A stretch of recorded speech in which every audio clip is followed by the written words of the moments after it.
Hey everybody, this is our 11th video of the season. Before I get into the racing, I want to tell everybody and my girls how proud I am of them. Lauren had a straight A average for the entire school season last year, and Jade was just accepted to one of Cincinnati's top elite soccer teams.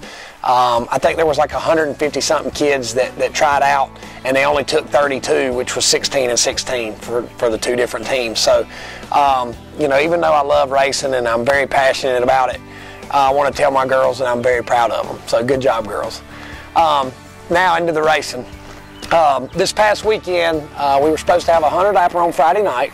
They were going to, the winner, it was going to be a little bit weird this weekend. The winner of the 100 lapper on Friday night was going to do the MADHOUSE inversion draw to determine starting positions for Saturday night.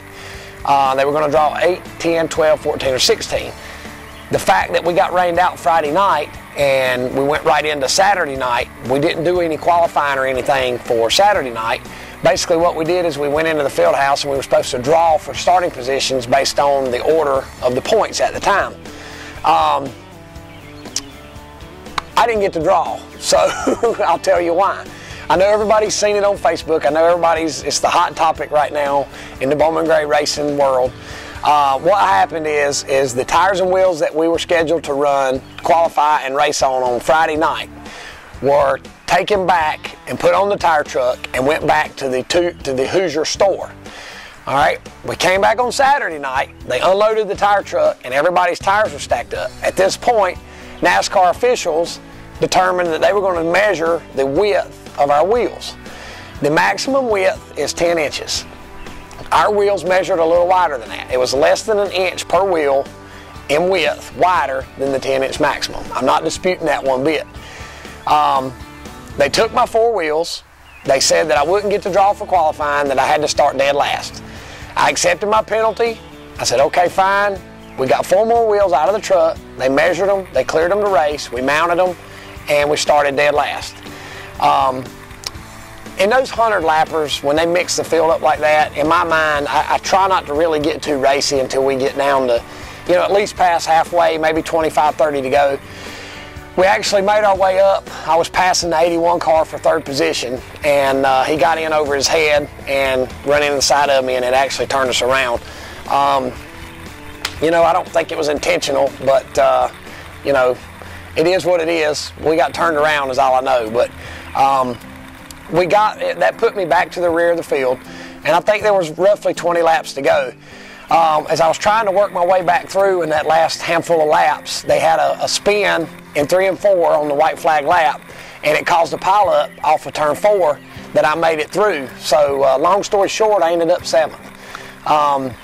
I gained points on the 4, the 77, the 83, and the 22, and that was the handful of guys. The reason I mentioned those guys is that was the handful of guys that were in contention with us right there in the points. It could have been a whole lot better night. I think we had an easy top 3, but it could have been a lot worse too. So 7th place was not too bad. The track was really, I thought, was in decent shape because the K&N cars had just raced 150 laps.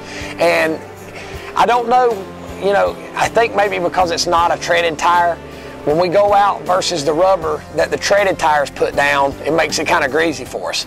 Even though K&N cars run a Goodyear tire, I think the fact that it's not a treaded tire, it makes the track halfway gummy for us.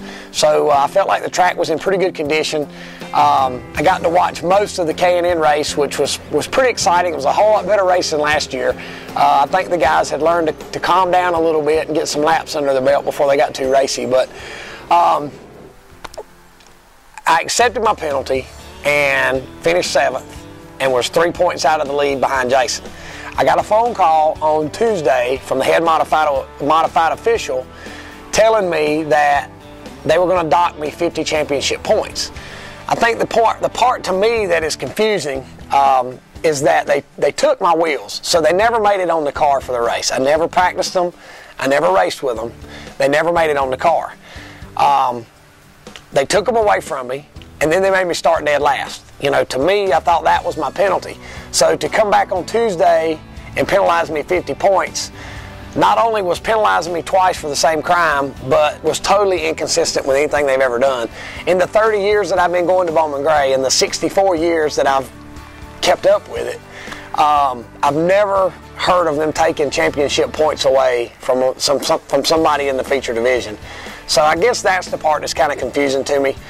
There's people on Facebook, you know, bashing me and talking about how, you know, you cheated, suck it up. Well, that's what I did Saturday night.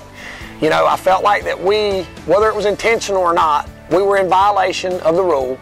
They confiscated my wheels and they made me start last. That was my penalty. So to come back and penalize me 50 points was a little excessive. But right now I'm in the process of pursuing my appeal options. I'm speaking to you today as if I'm seventh in the points, 53 points behind, because today, on Wednesday, that's where I am. So hopefully it'll get turned around. Hopefully that you know, the powers that be will see the light. But anyway, it is what it is. I had a great time Saturday night meeting some new fans with the on-track autograph session. It gives families that have young kids, small kids, an opportunity to come down on the track pre-race versus having to wait till, you know, 11:30 or even midnight to come down after the race to see the cars up close, to get to meet the drivers. So I had a really good time. So we sold a lot of souvenirs, I signed a lot of autographs, got to meet Travis Pastrana, which was a pretty cool guy. Austin Dillon, which is a friend of mine, came down and saw me after the race. And you know, like I said, it was a really good night. We'll see what happens. We got this weekend coming up. We got twin 25s. We're not going to make up the 100-lapper from Friday night. We have the annual 50-lap stadium stock race, which is always a fun race to watch. I always make a point to catch that. But thanks to everybody that came out. Especially thanks to the fans who are supporting me on Facebook, who are sticking behind me. We'll get through this. You know, it is what it is. You know, I don't chase points. I go over to win races. So that's our goal for Saturday night. So, you know, you should probably come out this weekend because it's probably going to get pretty exciting from here on out. See you at the track.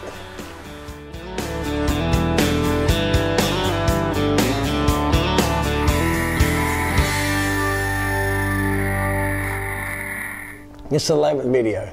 Hold on. This is the 11th video of the 2012 season. This is our 11th video of the year. How about that? This is our 11th video of the year. Hey everybody, this is our 11th video of the year. Before I get into the racing, I want to start out by saying how proud I am of my girls. And now they're talking in the background again, sorry. Before I get into the racing, I want to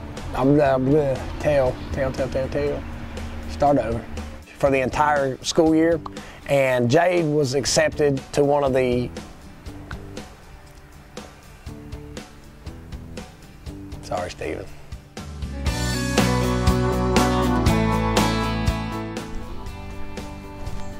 Hey, we're back to trivia.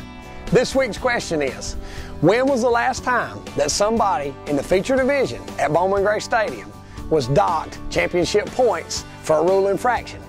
Send in your answers and good luck.